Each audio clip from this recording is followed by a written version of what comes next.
Hello and welcome to Greetingstar. If you like my video today, please don't forget to like and subscribe.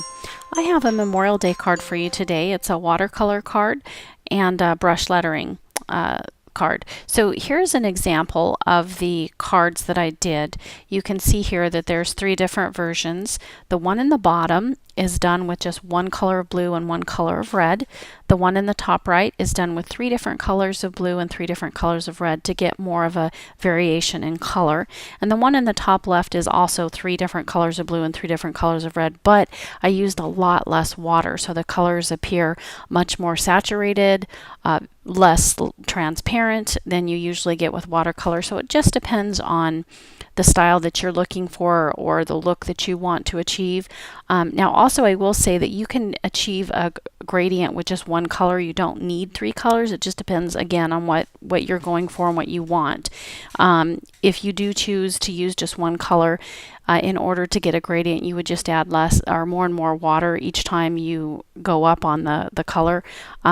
Again, the more water you add, the more transparent and the less saturated your color will be. So it just depends on what you want to do. This is a great project to do with your kids for Memorial Day. You can help them out by just drawing in the lines if they're very young. If you use a pencil, the watercolor will show that through. So you may want to use watercolor just to draw those lines for those younger kiddos.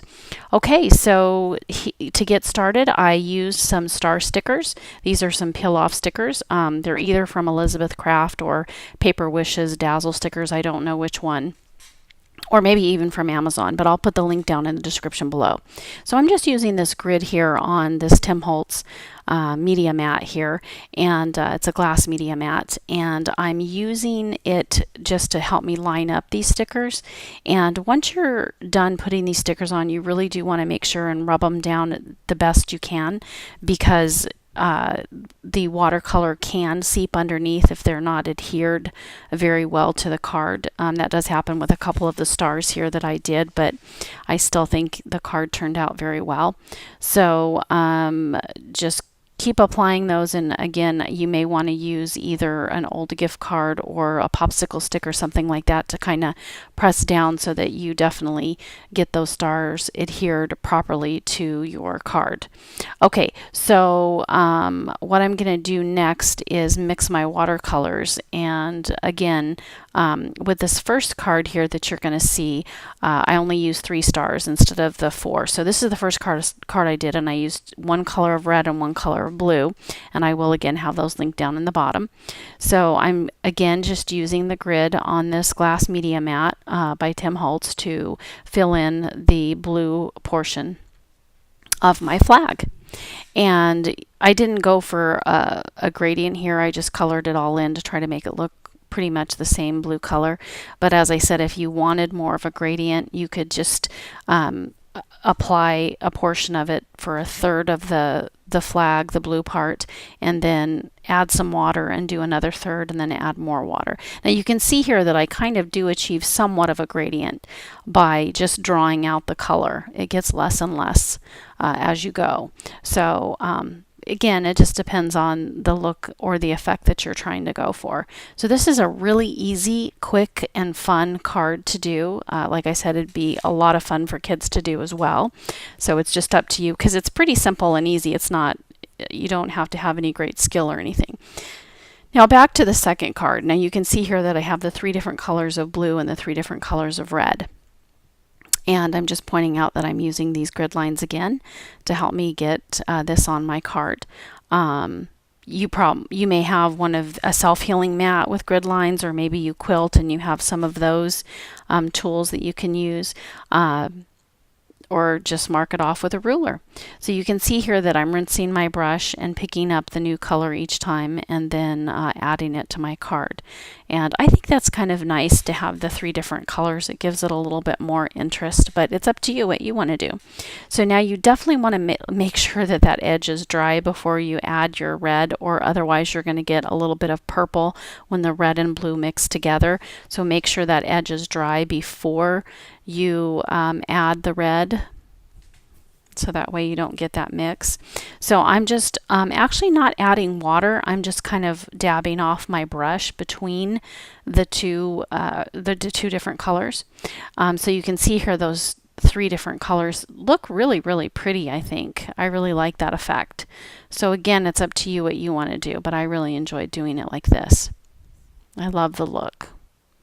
So when I'm all done here, you can see that it does take, you have to wait a little while to let it dry to get the full effect. Once watercolor's dried, you get a little bit different look than what it appears to be when it's wet. So this is the second iteration of this card, and this time I used a little less water because I just was kind of experimenting to see, you know, the different effects I would get. And in the end, I'll show you the picture of all of the cards once they're dry. So with this one, again, I still used 3 different colors of blue, but again with less water. So it appears a little bit more, the color appears more saturated. And it was a lot of fun making this card. I really did enjoy doing it. I love watercolor. It's just such a fun medium to use. It's not an easy medium, but this card is pretty simple to do. That indigo is so beautiful. Okay, so I'm going to go ahead and speed up this video so you don't have to see every little second. So now I'm adding the red, and on this one I decided to go ahead and do all of the one color first, then add the second colors, so that way I wouldn't have to get any contamination or rinse my brush as much. So anyway, here are the 2 colors, and then here's the third one. And on this, again, I used a lot less water, so it's much more saturated and vibrant, which you can see here. And those 3 different colors I think are really pretty. This one is just the one color, but you can still see the gradient. Now this one is the 3 colors again, but with more water. So I'm going to use a Kelly Creates brush pen today instead of the Zig memory system that I used the last time I did a watercolor brush letter card. You can see here the tip is much smaller. This is the fine tip one. She also makes some medium and some large tips. But this one is a little bit different because it's not really a brush tip in the sense that I'm used to with like my Zig memory systems. So I'm just going to write the word "we are thankful" for Memorial Day. Now this pen, I really do enjoy using this pen. I think it's great for beginner brush letterers because it flexes exactly when you need it to. With the brush pen, you really have to be much more cognizant of when and how hard to press down to get the thickness that you need, or the very thin that you need. With this one, it's just pretty easy to do. I think, at least my opinion is that this one is a little bit better for beginners. But I guess you could have the opposite opinion in the sense that if you use the more of a brush pen, then you have to learn how to apply that pressure and how not to.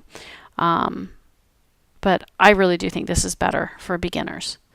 So anyway, I'm just going to go ahead and show you the Zig brush pen, and this has definitely got a lot more bendability or bouncy or whatever. I'm not sure. No, it's not bouncy, but it definitely is much more of a brush, and it bends. You can see how that bends there. The other one's a little bit more bouncy. So I just added a heart there with that.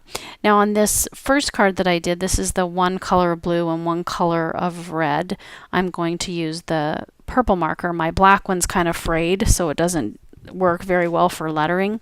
So that's why I chose this purple. And it actually kind of looks, when it dries, it kind of looks black anyway. So I'm just writing "thank you for your service," which is really more of a Memorial Day card sentiment. But so this project makes a great, a Veterans Day. This is more of a Veterans Day sentiment. But so this card can double as Memorial Day or Veterans Day, depending on the message you choose to write on the bands here. So I hope you enjoyed this card today. If you did, don't forget to give me a thumbs up. Now you can see that I decided to doodle on some of these. On some of them I used color markers to doodle in the bottom there, and I doodled each section. In the top I decided to go all the way around and add some stars there. So thank you so much for watching. Don't forget to like and subscribe, and if you want to see more cards, you can visit me at my blog at greetingstar.org. And then also I have written an ebook which is available on Amazon. It's amazon.com/author/Greetingstar. It's for beginners. It has lots of information about the tools and supplies you'll need. It gives you lots of information that will help you make wise buying decisions and save you money. It also has some projects in there that anyone would enjoy doing, whether you're a beginner, intermediate, or expert card maker, paper crafter. So thanks for joining me today. Have a wonderful day and happy Memorial Day. Thank you. Bye-bye.